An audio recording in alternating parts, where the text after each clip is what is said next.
Sveiki, gerbiami laidos Juokas pro ašaras žiūrovai. Šiandieną mūsų laidos svečias tikrai neeilinė, sakyčiau, odiozinė netgi asmenybė, kuri vieniems patinka, kitiems nepatinka. Vieniems jisai asocijuojasi su KGB generolais atsiųstais ardyti Lietuvos, kitiems asocijuojasi su seneliais laimingai valgančius blynus su anūkais ir perkančius vilas Graikijoje, tai yra gyvenimo idilija. Tačiau bet kuriuo atveju tai tikrai daugialypis, daugiabriaunis žmogus ir nemažai pasiekęs tiek verslo, tiek politikos Olimpe. Beje, ne vieną kartą kritęs, bent jau iš politikos Olimpo. Ir kritęs taip, kad buvo rodomas per visas televizijas su uždėtais ant rankų antrankiais, tačiau tai nesutrukdė jam vėl pakilti į padangęs. Kitaip tariant, tarsi Vanka Stanika, niekada nepragraunamas žaisliukas. Ir šiandieną jisai mūsų svečias.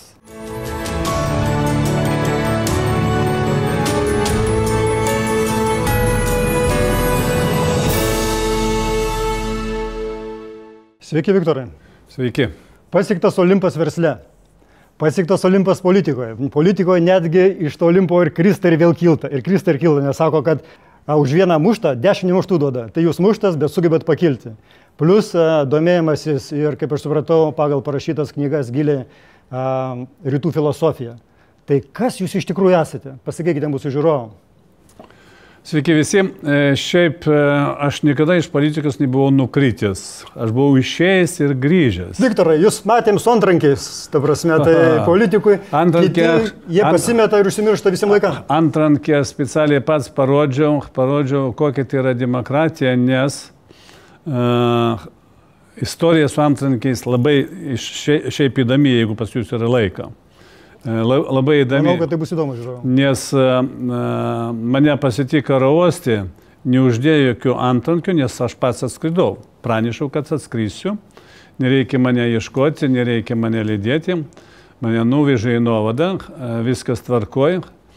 Novadai apklausė ir iš Novados vežė į teismą, irgi be antrankius. Teismas vyko be antrankių.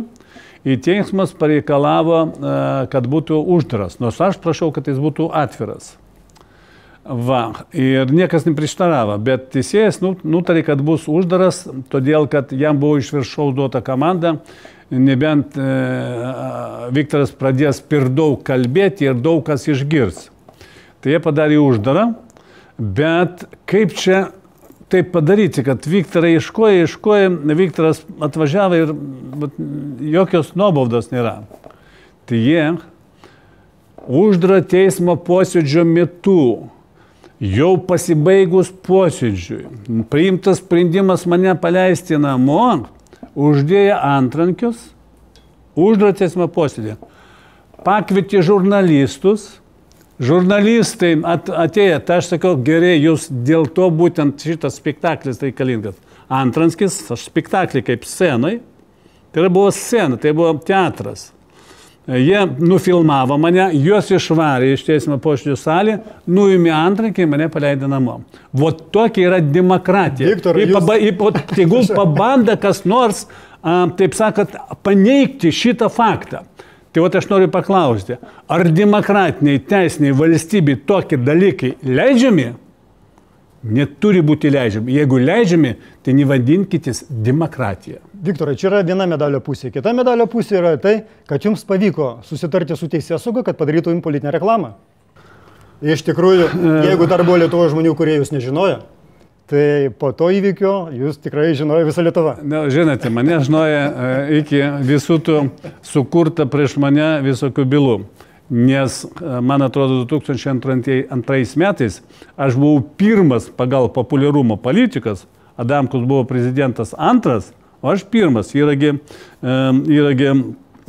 šitie archyvasi pas jos, pas agentūrą, žinai, tie, kurie apklausinėja. Tai šitoj vietoje aš visiškai ramus, žinomumas mano tikrai geras. Kad jie stengiasi oponentai mane padaryti tokių blogiukų, žinai, su neigiamą atspalį ir visą kitą, kažkokį tą priešų. per šitą prizmę aiškiai mane. Nu, mes jau kalbėjome apie tai su žiūrovais, kad tikrai apie jūs yra legendos. Vieni sako, kad jūs generolas, kiti kaip dar kažkas trečio, bet vienam žmogui tai yra tikrai daug. Bet aš pasakysiu vieną paprastą dalyką. Reiškia, dabar mes su jumis geriame čia kartu arbatą. Man prieš 10 metų teko su vienu garbiu politologu gerti alų. Ir jisai tai pasigodė man. Sako, žinai, Gintai, sako, nu pas mus nėra lyderių, sako. Vienas žmogus tarp politikų turi charizmą ir tas pats rusas. Kas yra problema, Viktorai? Kodėl pas mus nėra lyderių? Nes tai yra problema ne tik Lietuvoje, jūs galėtumėte paaiškinti, kodėl jūsų nuomonė nėra.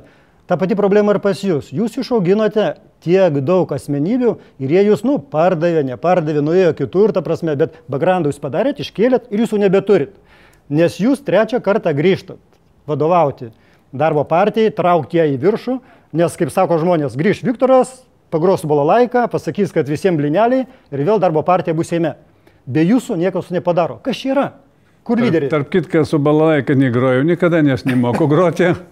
Va, mėgstu pagroti su harmonika, gitara, taip, viskas tvarkoja, bet mano sugrįžimai ne vieną kartą nesusėjimą nei su harmoniku, su niekam.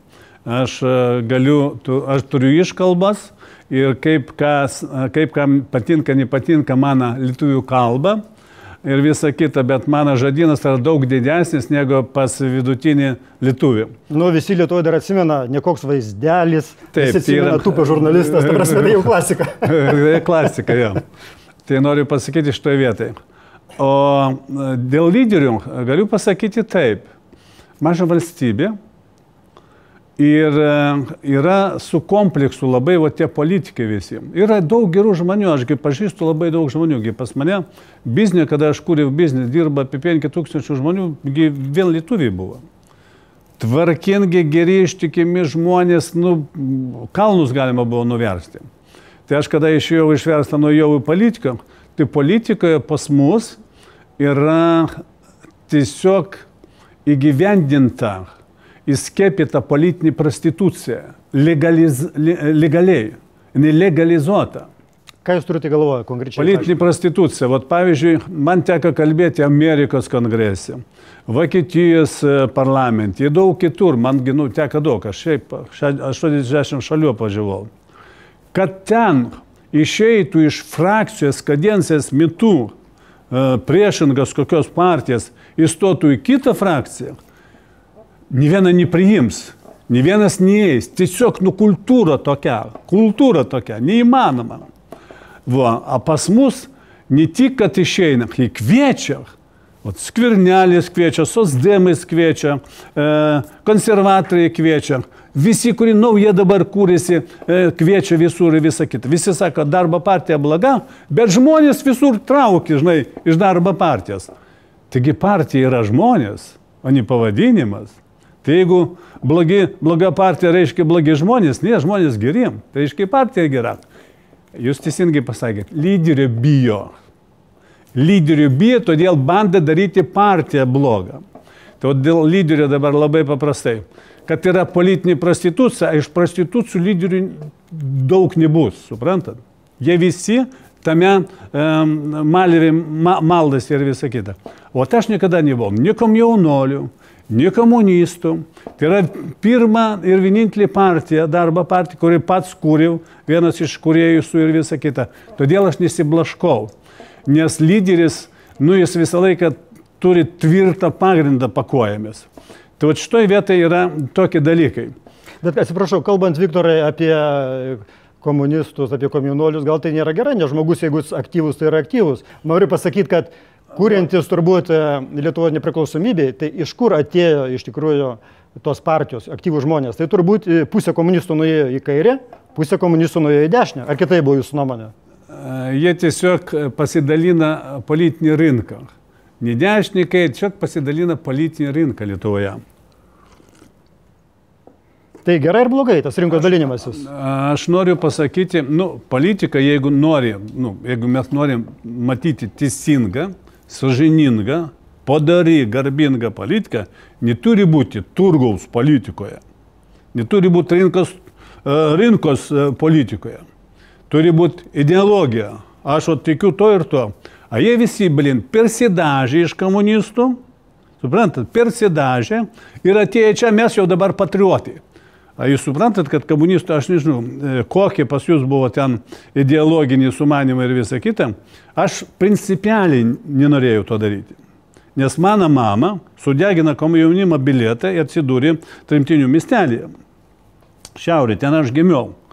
Nu, aš tiesiog solidaryvausi, ar ne, kaip pasakyti, teisingai, su mama. Bet pas mane nebuvo jokios ideologijos. Tiesiog, reiškia, mama taip pasirinka, reiškia, sūnus turi taip pasirinkti. Tai viskas. Aš nesuprasdavau visos tos ideologijos. Tik pas mus viskas buvo paprasčiau. Aš buvau karo aviacijoje, Viktorai. Tai jeigu nori būti ekipažo vadas, tai turi būti partijos narys. Tai Tai aš žinojau, kad aš, kada priėmiau tokį sprendimą nebūti tose organizacijose, kurie dirba prieš laisvę, šiaip, komunistų, sovietų laikai ir visa kita, visi tie komjaunuoliai, kurie sėdė Seime ir visur valdininkų armijai, jie visi buvo prieš laisvę, nes ta sistema buvo uzurpavimas žmogaus laisvės, suprantat? Ir aš žinojau, kad man bus draudžiama eiti mokytis, aukštos mokyklos ir visa kita. Aš pradėjau, žinai, taip sakant, tos bukvarius, žinai, griaužti ir visa kita, tada, kada pradėjo perestroika. Nes iki to neleidžiama buvo, jeigu tu nepriklausai ten kažkokiam tą dalyką. Teisingai sakai, tu negalėtų būti, supranti. O aš įjau į to, aš, taip sakant, nenorėjau keisti savo įsitikinimus į kažkokią tos pareigas. At jūs dabar kalbate apie tos įsitikinimus keitimo į pareigas, ne? Ir atrodo, kad jūs to daryti nenorėjote, bet sakykime taip, manęs sovietiniais laikais neišleido išvažiuoti į Lenkiją, nes aš per daug žinojau, nes aš skraidžiau su malūnsparniu. Manęs neišleido Lenkiją, bet pas mus buvo žmonių, kurie šiandieną, su pagarba trečdalis Lietuvos bent jau taria pavardę, kurie važinėjosi po užsienį. Tai kaip yra iš tikrųjų čia pas mus? Tai visi, kas važinėja po užsienį ir visada, neturėdamas kažkokią ypatingos specialybės, tai visi priklauso KGB.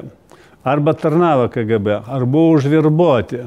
Buvo, jeigu ne agentai, tai turėjo vis tiek atvežti juos ten. Aš buvau irgi užsienyje, su manim buvo vedamas pokalbis, man klausė, kodėl tu ne komunistas? Aš nedaugau. Bet aš važiavau į Suomiją dirbti, nes aš buvau geriausias specialistas. Dabar, kas dar gyvų yra žmonių, kada mane vyriausybė, ašgi ne šiaip atsiradau Lietuvoje, pats kažkas tam mane atsiuntė, arba mane pakvietė Lietuvos vyriausybė į Lietuvą, nes buvau aš numeris 1 specialistas. Su mano atsiradimu Lietuvoje, Lietuva pradėjo statyti savo jėgomis magistralinius dujotikius. Viktorai, jūs pakvietė į Lietuvą, jūs pastatėt dujotikį, ačiū jums už tai, Lietuvos žmonės irgi bus dėkingi. Bet kam jums dabar viso to reikia? Nes sakykime taip, mūsų patriarko anūkas nusipirko Graikijoje namus. Jūs galėtumėt nusipirkti ten trečdalį Graikijos, turbūt, aš nežinau. Bet ne trečdalis, bet mažai. Kam jums to reikia? Dėl ko jūs čia dabar dirbate ir draskotės dėl Lietuvos? Dėl kad užėtų jums antrankius? Dėl ko? Kas jūs veda? Suprantat, aš gyvenu Lietuvoje. Į didžiąją dalį mano sąžiningo, tvarkingo, darbingo, efektyvaus gyvenimo praėjo Lietuvoje. Šiaip. Pas mane čia gimė vaikai, aš čia sukūriau verslą, aš čia pastačiau namą, aš gyvenu čia. Kalbant, Viktorai, apie vaikus, kiek jūs turite vaikų? Man Lietuva yra gimtoja šalis, ne šiaip paprastai. Mano tėvas yra ukrainietis, mama Rusija. Vaikai gimė į Rusiją ir Lietuvoje ir Baltarusiją. Su kuo man kariauti iš vis? Tai man ypatingai reikalinga taika, todėl aš ir į politiką dabar einu. Dėl taikos, tik dėl taikos. Dėl vaikų, daug vaikų, visi man ir visus myliu. Aš supratau, jūs esate toks pat pilietis, kaip ir dar 3 milijonai ir norite, kad ta Lietuva, iš tikrųjų... Tiesiog vaikai, jie kalbės patys už save. Vieni jau paauga, jau mano dukra jau 50 eina ir visą tarp kitką baigė ir savo gimnaziją, ir universitetą Amerikai, Vašingtonė, sūnus New Yorko universitetą, vyresni mano vaikai, dabartiniai vaikai jau iš antros jie gimė čia, baigė universitetus, mokėsi universitetą ir auga 3 kartą pas mane. Maži vaikai, džiaugiuosi, aš taip džiaugiuosi, kad pas mane yra vaikų. Ir jie gimė Lietuvoje. Lietuva jiems tėvynė. Kaip man gali būti Lietuva ne tėvynė, jeigu mano vaikam jinai tėvynė? Okay, jūsų tėvynė yra čia. Mano vaikai baigė lietuvių kalbą puikiai, su 10. Tai ką jūs dar galite padaryti čia geriau, kad tėvynė būtų geriau? Ką jūs galite padaryti? Ir koks yra pagrindinis blogis, kurį reikėtų išrauti ir padaryti geriau? Galų gale teisingą klausimą uždavėjai.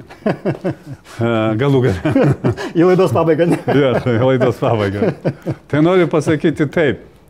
Mano patirtis ir lyderio savybės gali padaryti labai daug geros paslaugos mūsų valstybėje. Man, kaip suprantat, jau nieko nereikia. Iš valstybės, iš pačios. Bet man norisi, kad valstybė gyventų tvarkingą gyvenimą, turtingą gyvenimą. Būtinai reikia slaptinti visus tos tarnybas, kaip vadinasi įstatymas. Jo, kuris dabar 75 metam atidėtas. Taip. Kol išmirs visi veikiantys asmenys. Kaip vadinasi įstatymas? Iš kitos. Išslaptinimo turbūt. Ne. Nes dabar atidėjo 75 metam, tol kol išmirs visi. Pas mane pirmų punktų turi būti slaptinta. Tai prašau, mane kaltina, a jie nenori išslaptinti. Konservatoriai sosdami, todėl kad pusė jų ten sėdi dar. Jūs nekaltinate, gandai tokie sklinda, kurios paprastai nėra oficialaus kaltinimo. Tai ir negalėtų būti, todėl kad aš nebuvau. Su kokiom politinėm jėgom jūs galėtume dirbti, su kokiom politinėm jėgom negalėtume dirbti ir kas iš asmenų šiandieną politikos mūsų Olimpė netinkamas partneris būtų komandiniam darbui su jumis? Man jie visi spalvoti, rupsuoti, kaip jie banda kažkam kitam pririšti, jie visi man vienodi. Ir jeigu bus tokių, kurie pritartų mūsų, mano toj programą, apie kurią aš kalbu, tai man nesvarbu pavadinimą tų partijų žmonių vardų ir pavardės. Todėl šitoje vietoje aš visiškai einu ne konfrontacijos keliu, o taikos keliu. Jeigu norime mes iš Lietuvos padaryti proveržį tokią patrauklią valstybę, geram gyvenimui, investicijam, kuriant gerą verslą ir visą kitą, sukurti tokią aplinką, kad galėtų grįžti mūsų Lietuvos žmonės, kurios išvarė valdžią į užsienį, suprantat? Jiems šiaip turi bučiuoti rankas valdžia ir kojas.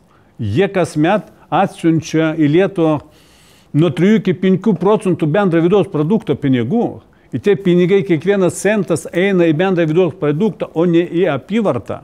Suprantat? Viktorai, viskas aišku, su verslu ir politika, bet jūs dar ieškote ir savo kelio studijuodamas rytų mediciną. Ir kaip tai suderinti tuos dalykus? Nes iš tikrųjų tai, ką jūs mokotės, mano supratimu, kaip sykis sako, atitolkite nuo verslų, atitolkite nuo politikos, nes tai iš tikrųjų jums trukdo pažinti gyvenimą. Kaip jūs suderinate tos skirtingus dalykus, tada teorija su praktika? Lyderio savybės ir atitinka tam, kad tai turi suderinti. Tie, kurie ieška savo ir kūrė savo harmoningos oazijas ir visą kitą, būna atšelnikais ir taip toliau, tai jie nepasieks. Mes ne šiaip ateinam šitą žemę, į tokią žemę, į tokį materialųjį pasaulį, kuriam turim gyventi.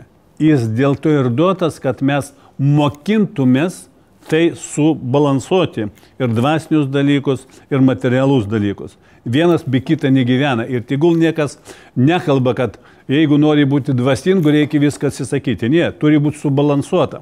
Mes dėl to ateinam. Mes per materialųjį pasaulį mokamės būti dvasingi. Aš manau, kad daugelis žiūrovų, kurie stebėjo mūsų laidą, iš tikrųjų daugeliu supras, kas yra Viktoras Uspaskich ir turbūt tikrai daug atsakymų jau gaus. Bet kaip jūs galėtumėt nuraminti tos žmonės, kurie yra įgąsdinti, kad Viktoras su savo partija, jeigu laimės rinkimus, dirbs Maskvai? Ką jūs galėtumėt pasakyti tie žmonėm, kurie, sakykime, girdi tokias kalbas, taip masto? Tai manau, kad čia būtų puikia proga į eterį tai pasakyti. Labai paprastai. Aš esu tvarkingas tėvas ir aš neišduosiu savo vaikus. Jie yra lietuviai.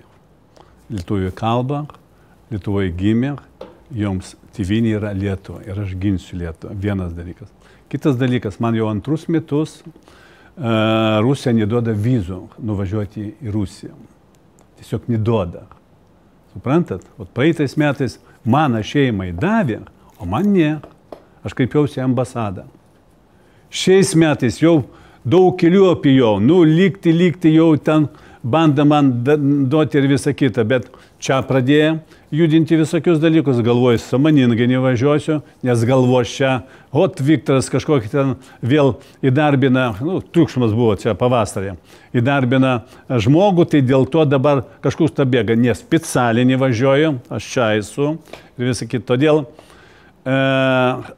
aš dirbsiu Lietuvoje ir jeigu man suteiks rinkėjai galimybė, instrumentą veikti, tai iš Lietuvos žemės tikrai eis signalai į visus pusės apie taiką, neagresyvus, apie tai, kad Lietuva yra geriausiai patraukliausia valstybė investicijams, dėl to aš pasiūlysiu pakeisti kai kurios įstatymus, kad būtų tokia aplinka sutvarkyta.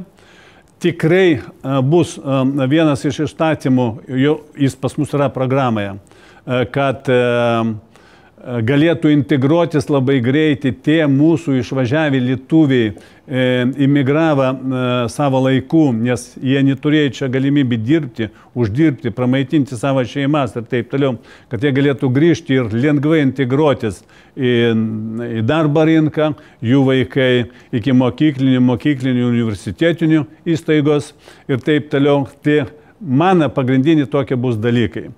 Ir aš sakiau, aš galiu, kalbant apie šitą programą, užstatyti visą savo turtą, rizikuojant, bet duokit man galimybę to padaryti. Man nieko nereikia. Tikiuosi, kad jums pasieks, turėsite tą galimybę. Kalbėdamas apie dvasinės dalykas, tie dvasiniai dalykai man padeda. Jeigu aš nebūčiau užsiminėjęs tą filosofiją ir nestudijavęs ją, aš nebūčiau gyvas dabar. Nes atlaikyti visus tos spaudimus be stipros dvasios neįmanoma.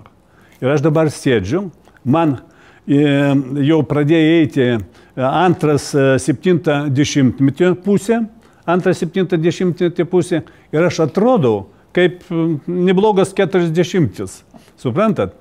Tai yra įrodymas, kada tu gali sujungti ir dvasią, ir materializmą. Viktorai, ne su visom jūsų nuostatom aš sutinku, bet tai, ką jūs pasakėte, kad tėvynė ten, kur yra mano vaikai, tai pritariu 100%. Ačiū, kad buvo su mumis, ačiū, kad atėjote į laidą ir dėkojame visiems, kad žiūrėjote mūsų laidą. Dar aš jums daugiau papasakosiu, per 20 minučių nieko nepapasakysiu. Kam patiko, spauskite patiko, prenumeruokite mūsų kanalą. Šiandieną mūsų laidos svečias Viktoras Uspaskich. Ačiū jam, ačiū jums žiūrėjusim. Iki malonių susitikimų.